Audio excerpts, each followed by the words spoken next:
yaitu sisi perkenalan dan pemaparan materi, sisi yang kedua yaitu sisi diskusi, dan sisi yang ketiga yaitu sisi kesimpulan. Langsung saja kita masuk pada sisi yang pertama yaitu sisi perkenalan. Perkenalkan, nama lengkap saya Tasya Mugi, saya sebagai moderator. Perkenalkan, nama saya Maya Tinda Pasu, saya sebagai pemateri kedua. Perkenalkan, nama saya Maya Sukaruna, saya sebagai pemateri ketiga.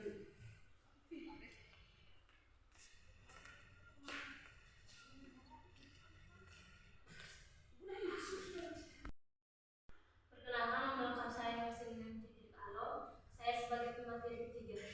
Langsung saja kita masuk ke sesi berikutnya yaitu pemaparan materi kepada teman-teman materi. Saya berikan kesempatan. Baik, yang pertama tentang penilaian. Penilaian dalam evaluasi pendidikan merupakan rangkaian kegiatan untuk memperoleh, menganalisis, dan menafsirkan data tentang proses dan hasil belajar peserta didik yang dilakukan secara sistematis dan berkesinambungan. Hasil dari penilaian ini selanjutnya digunakan sebagai informasi yang bermakna dan digunakan dalam mengambil keputusan. Pertama, berikutnya jenis-jenis penilaian. Yang pertama, penilaian pada kurikulum 2013. Berdasarkan Permendikbud nomor 66 tahun 2013 tentang standar penilaian pendidikan sebagai proses pengumpulan dan pengolahan informasi untuk mengukur pencapaian hasil belajar peserta didik yang mencakup beberapa bentuk penilaian, diantaranya penilaian otentik, penilaian diri, penilaian proyek, ulangan harian, ulangan tengah semester, ulangan akhir semester, ujian tingkat kompetisi, ujian mutu tingkat kompetensi, ujian nasional, dan ujian sekolah.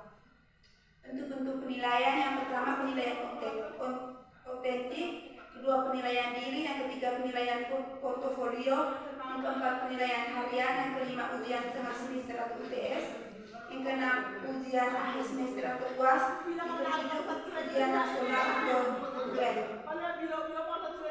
Berikutnya penilaian pada kurikulum Merdeka Belajar. Yang pertama asesmen sumatif. Penilaian berupa data kualitatif yang dilaksanakan secara periodik setiap selesai satu atau lebih tujuan pembelajaran.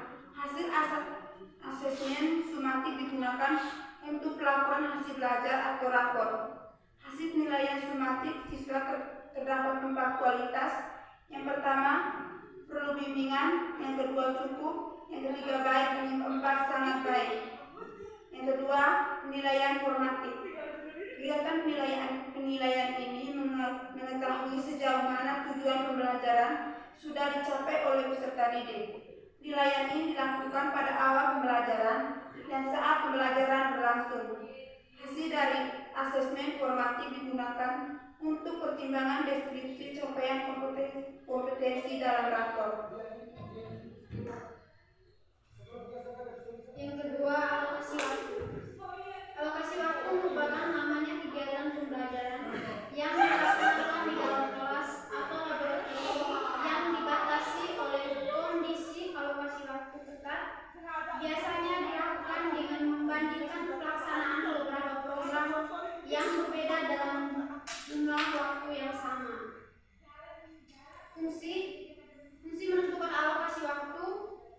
Dalam menentukan alokasi waktu merupakan bagian-bagian dalam menentukan minggu efektif dan hari efektif pada setiap semester pada satuan ajaran. Yang kedua, penentu alokasi waktu.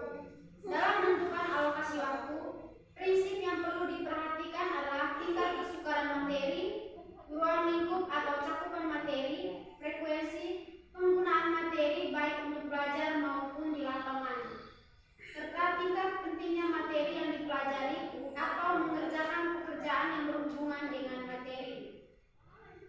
Hal-hal yang perlu diperhatikan dalam alokasi waktu: yang pertama, penentuan jumlah minggu pada bulan dalam semester per tahun pelajaran melihat kalender umum. Yang kedua, penentuan jumlah minggu yang efektif dan tidak efektif pada setiap bulan dalam semester atau tahun pelajaran dengan melihat kalender pendidikan. Ketiga, penyebaran jumlah jam pelajaran pada setiap unit pelajaran yang telah ditetapkan sebelumnya. Keempat, pengalokasian jam pelajaran untuk ulangan harian, ujian tengah semester dan ujian akhir semester. Yang kelima, pembagian jumlah waktu atau jam pelajaran efektif dalam satu tahun atau semester ke semua unit secara proporsional dan semua jenis ulangan dan ujian. Berikutnya perhitungan alokasi waktu tahunan. Program tahunan merupakan program umum setiap mata pelajaran untuk setiap kelas yang dikembangkan oleh guru mata pelajaran yang bersangkutan.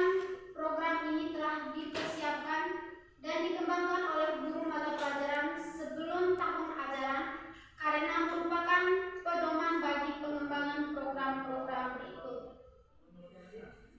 Selanjutnya perhitungan alokasi waktu semesteran. Untuk semesteran adalah satuan waktu yang digunakan untuk penyelenggaraan program pendidikan. Kegiatan yang dilaksanakan dalam semester yaitu kegiatan tatap muka, praktikum, kerja lapangan, mid semester, ujian semester, dan berbagai kegiatan lainnya yang diberikan penilaian keberhasilan. 6. Ulangan akhir semester.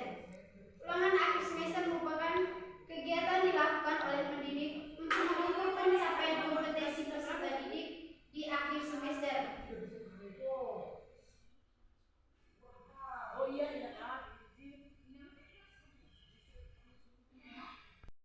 Perhitungan alokasi waktu. Minggu efektif belajar adalah jumlah minggu kegiatan pembelajaran untuk setiap tahun pelajaran pada setiap satuan pendidikan. Waktu pembelajaran efektif adalah jumlah jam pelajaran setiap minggu meliputi jumlah jam pelajaran untuk seluruh mata pelajaran termasuk muatan lokal ditambah jumlah jam untuk kegiatan pengembangan diri.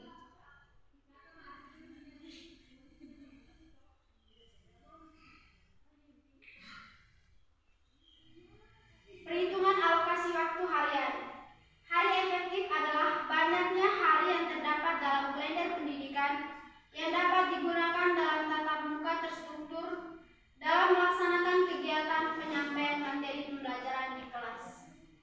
Oke, materi selanjutnya akan disampaikan oleh teman saya. Yang berikut sumber belajar. Secara umum pengertian sumber belajar adalah semua bahan yang dapat memberikan informasi baik berupa data, orang dan wujud tertentu yang dipakai peserta didik dalam proses pembelajaran untuk mencapai tujuan.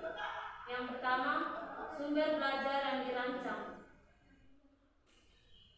Yakini sumber belajar yang secara khusus dirancang atau dikembangkan sebagai komponen sistem instruksional untuk memberikan fasilitas belajar yang terarah dan bersifat formal.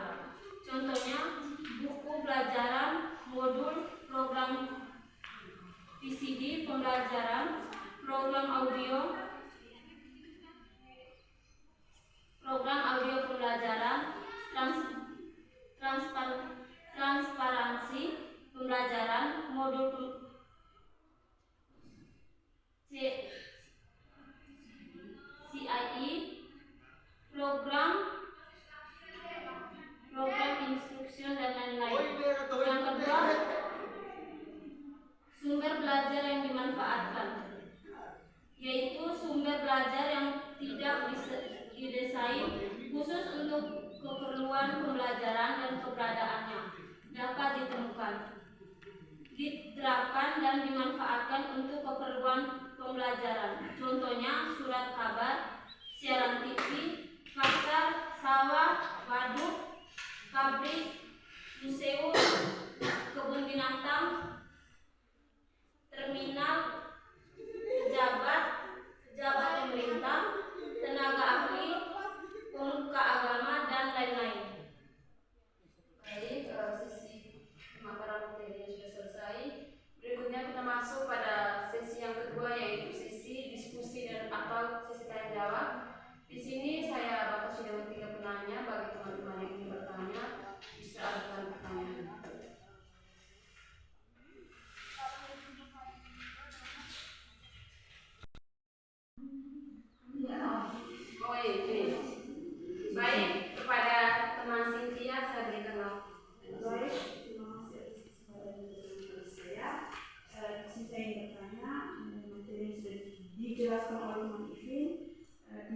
dengan alokasi waktu harian.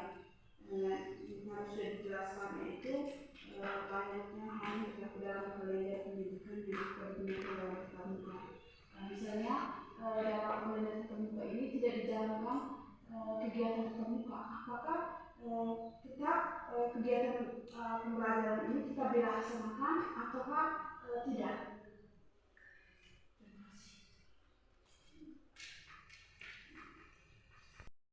Saya berikan waktu dan tusuk.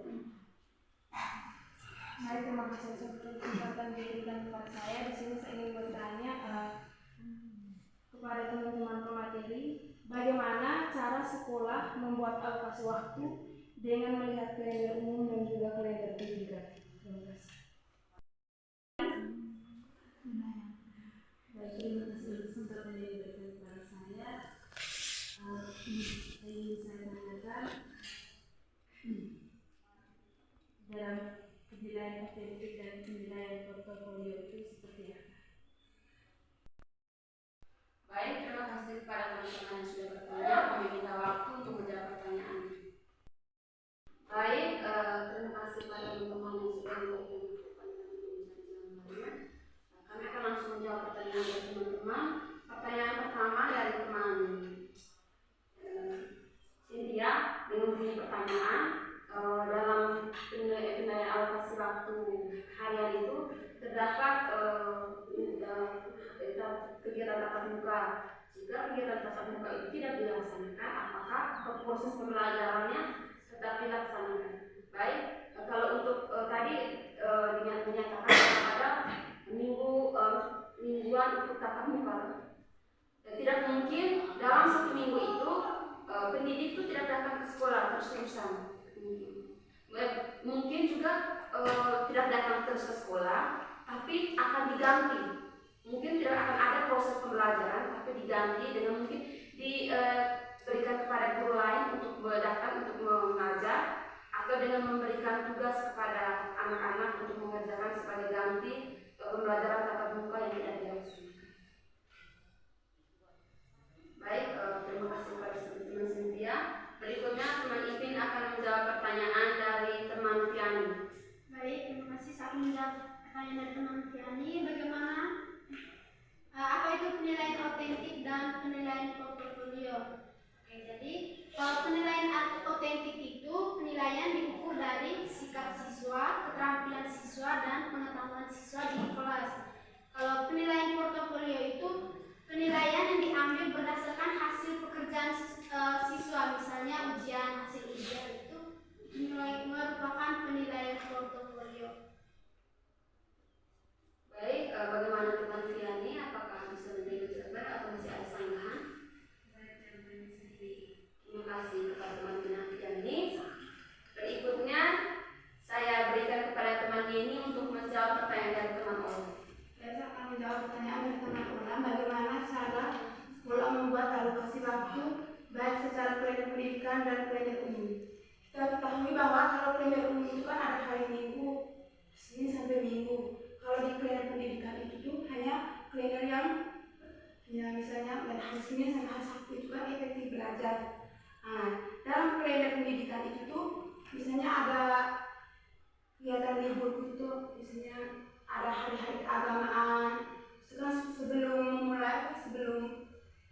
membuat silabus, sebelum mulai pelajaran, awal tahun pembelajaran itu kan membuat kalender pendidikan itu lihat dulu mungkin dalam satu semester itu tuh ada libur, misalnya libur keagamaan, terus misalnya ada hari-hari besar di sekolah, makanya buat alokasi waktu itu tuh sesuai dengan kalender pendidikan. Bagaimana teman Olan? Apakah menjawab atau masih? Baik, terima kasih teman Olan. Berikutnya yaitu sesi kesimpulan. Untuk para teman materi, rangkaian kegiatan untuk memperoleh, menganalisis dan menafsirkan data tentang proses dan hasil belajar peserta didik yang dilakukan secara sistematis dan berkesinambungan yang cukup. Dalam bentuk penilaian diantaranya penilaian otentik, penilaian diri, penilaian proyek, ulangan harian, ujian tengah semester, ujian akhir semester, ujian tingkat kompetensi, ujian mutu tingkat kompetensi, ujian nasional, dan ujian sekolah. Alokasi waktu merupakan lamanya kegiatan pembelajaran yang dilaksanakan di dalam kelas atau di laboratorium yang dibatasi oleh kondisi alokasi waktu ketat. Biasanya dilakukan dengan membandingkan pelaksanaan beberapa program yang berbeda dalam jumlah waktu yang sama. Sumber belajar adalah semua bahan yang dapat memberikan informasi, baik berupa data, orang, dan buku tertentu yang dipakai peserta didik dalam proses pembelajaran untuk mencapai tujuan belajar atau kompetensi tertentu.